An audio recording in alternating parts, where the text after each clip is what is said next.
नमस्कार दोस्तों, वाणी हिंदी अकेडमी में आप सबका स्वागत है। आज हम तृतीय उत्थान प्रसाद युग को देख रहे हैं और जिस पुस्तक से हम ये अध्ययन कर रहे हैं ये सरस्वती पांडे और गोविंद पांडे की बुक है।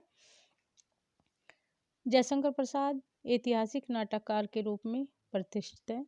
यहाँ से पहले क्वेश्चन बन चुका है कि जयशंकर प्रसाद किस प्रकार के नाटककार हैं। जयशंकर प्रसाद ऐतिहासिक नाटककार हैं।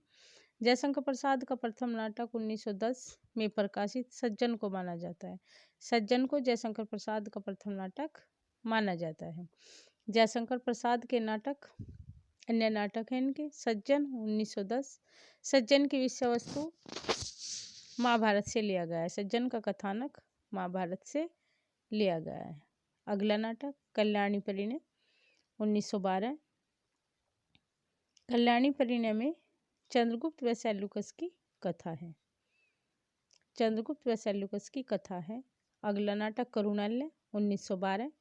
इसमें हरिश्चंद्र व विश्वामित्र का पौराणिक आख्यान है। अगला नाटक प्रायश्चित 1913। इसमें जयचंद के मूर्खतापूर्ण कुचक्र के कारण पृथ्वीराज का अंत दिखाया गया है। प्रायश्चित में जयचंद के मूर्खतापूर्ण कुचक्र के कारण पृथ्वीराज का अंत दिखाया गया है। राज्यश्री 1915। राज्य इसका आधार हर्षचरित तथा चीनी यात्री हिनसांगा का ऐतिहासिक विवरण है। अगला नाटक विशाख 1921। विशाख का कथानक कल्हण की रजत रंगनी के आरंभिक अंश के आधार पर निर्मित हुआ है। विशाख का कथानक कल्हण की रजत रंगनी के आरंभिक अंश के आधार पर निर्मित हुआ है। अजातशत्रु 1922। इसमें 3 राज परिवारों मगध, कौशल और कौशाम्बी को केंद्र मानकर शासकों की महत्वाकांक्षा और सत्तालिप्सा को दिखाया गया है। अगला नाटक जनमेजय का नायक 1926।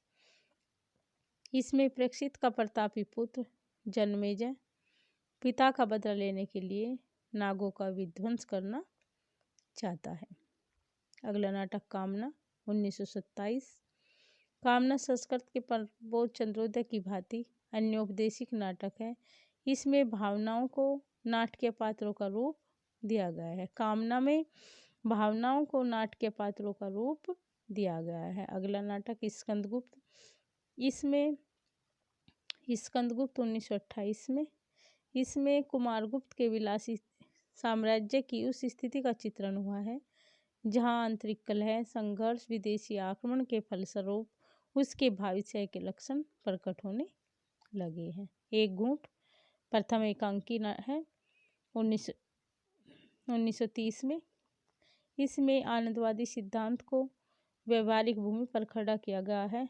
यह एक एकांकी नाटक है। अगला नाटक चंद्रगुप्त 1931। इसका कथानक प्रसिद्ध ऐतिहासिक घटनाओं अलछिंद पराक्रमण, नंदवंश का नाश, सेल्यूकस का प्रभाव और चंद्रगुप्त की प्रतिष्ठा के आधार पर निर्मित हुआ है। अंतिम नाटक है इनका ध्रुवस्वामिनी 1933। ध्रुवस्वामिनी नाटक विशाख की देवी चंद्रगुप्त के आधार पर लिखा गया है। ये यहाँ से क्वेश्चन बनता है कि विशाख की देवी चंद्रगुप्त के आधार पर कौन सा नाटक लिखा गया है। ये ध्रुवस्वामिनी नाटक है। ध्रुवस्वामिनी नाटक विशाख की देवी चंद्रगुप्त के आधार पर लिखा गया है। सन 1912 में कल्याणी परिणय का प्रकाशन नागरी प्रचारिणी पत्रिका में हुआ था। चंद्रगुप्त नाटक कल्याणी परिणय का ही परिवर्धित रूप है।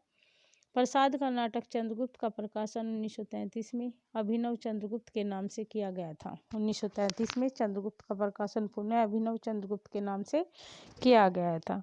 इस प्रकार दोस्तों हमने जयशंकर प्रसाद के सभी महत्वपूर्ण नाटक को देखा है। मिलते हैं नेक्स्ट वीडियो में अन्य किसी टॉपिक के साथ। धन्यवाद दोस्तों।